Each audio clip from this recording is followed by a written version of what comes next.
He took an all-possessing, burning fancy to her from the first. She was neither young nor pretty, so far as he could see, but she was wrapped round with mystery.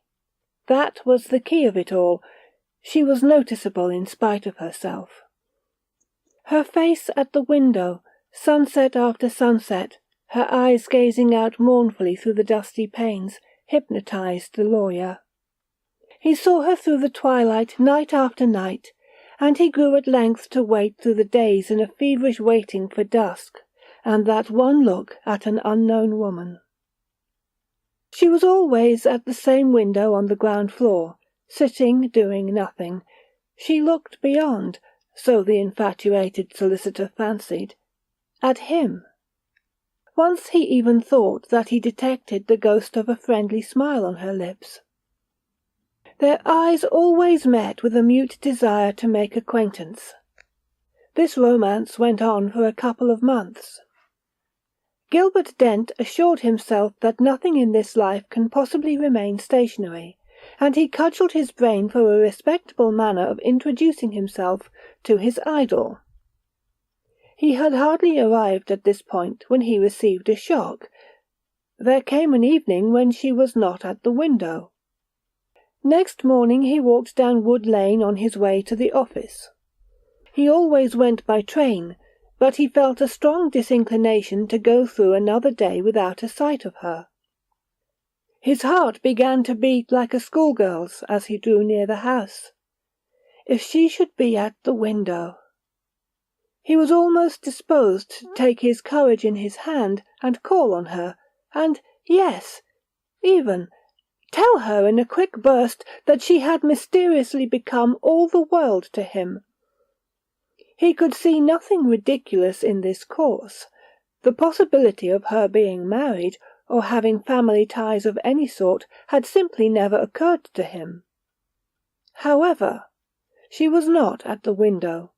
What was more, there was a sinister silence, a sort of breathlessness about the whole place.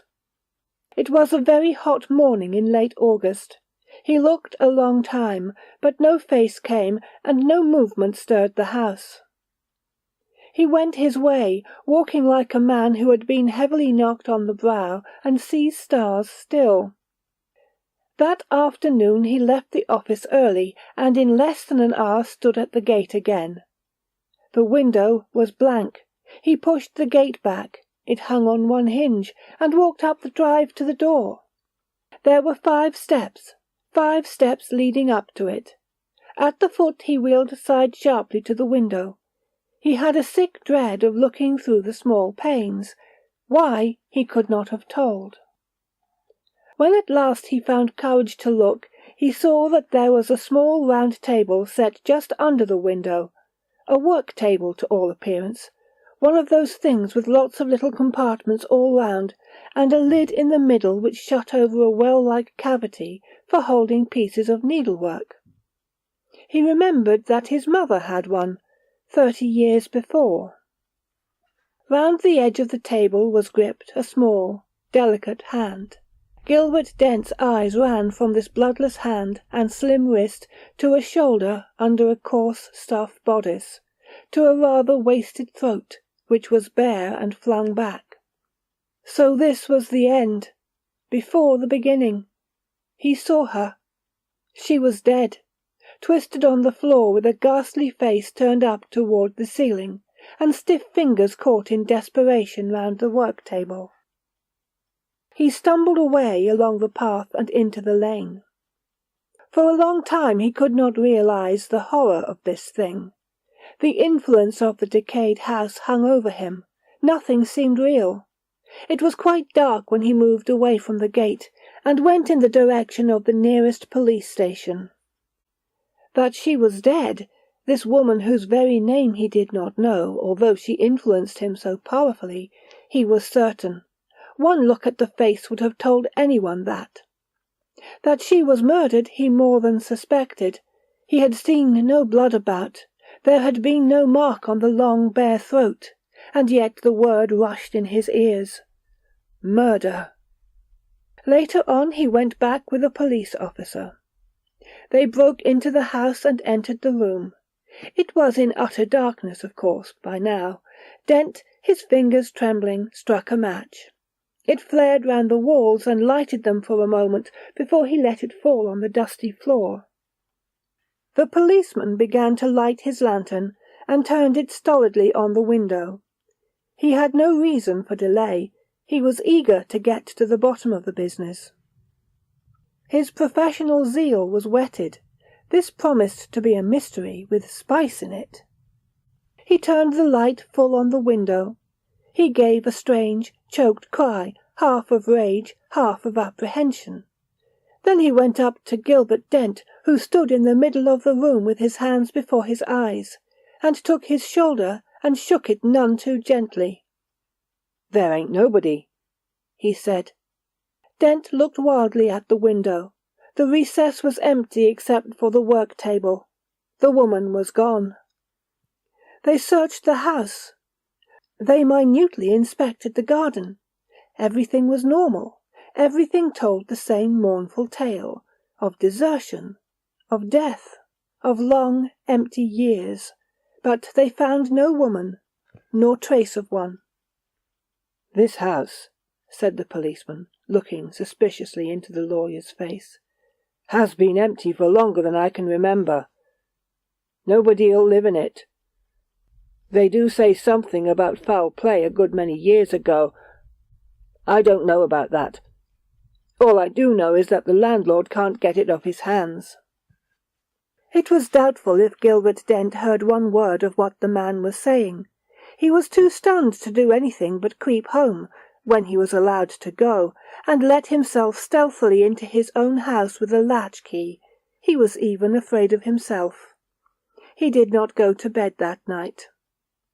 As for the mystery of the woman, the matter was allowed to drop. It ended, officially. There was a shrug and a grin at the police station. The impression there was that the lawyer had been drinking, that the dead woman in the empty room was a gruesome freak of a tipsy brain. A week or so later Dent called on his brother Ned, the one near relation he had. Ned was a doctor. Perhaps he was a shade more matter-of-fact than Gilbert. At all events, when the latter told his story of the house and the woman, he attributed the affair solely to liver. "You are overworked." The elder brother looked at the younger's yellow face. "An experience of this nature is by no means uncommon. Haven't you heard of people having their pet spooks?"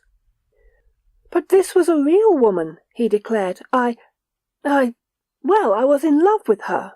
I had made up my mind to marry her, if I could." Ned gave him a keen, swift glance. "We'll go to Brighton tomorrow," he said with quiet decision. "As for your work, everything must be put aside. You've run completely down. You ought to have been taken in hand before." They went to Brighton, and it really seemed as if Ned was right, and that the woman at the window had been merely a nervous creation. It seemed so, that is, for nearly 3 weeks, and then the climax came. It was in the twilight, she had always been part of it, that Gilbert Dent saw her again, the woman that he had found lying dead. They were walking, the two brothers, along the cliffs. The wind was blowing in their faces. The sea was booming beneath the cliff. Ned had just said it was about time they turned back to the hotel and had some dinner, when Gilbert with a cry leapt forward to the very edge of the flat grass path on which they were strolling.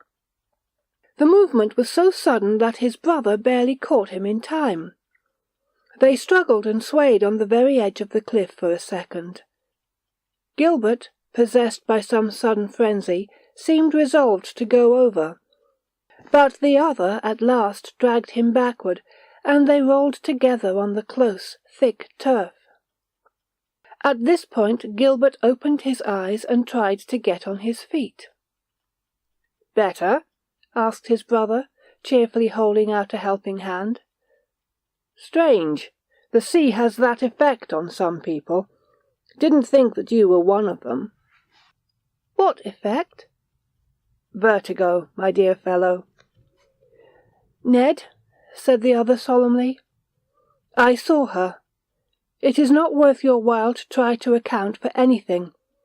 I have been inclined to think that you were right, that she, the woman at the window, was a fancy, that I had fallen in love with a creation of my own brain. But I saw her again tonight. You must have seen her yourself. She was within a couple of feet of you. Why did you not try and save her? It was nothing short of murder to let her go over like that. I did my best."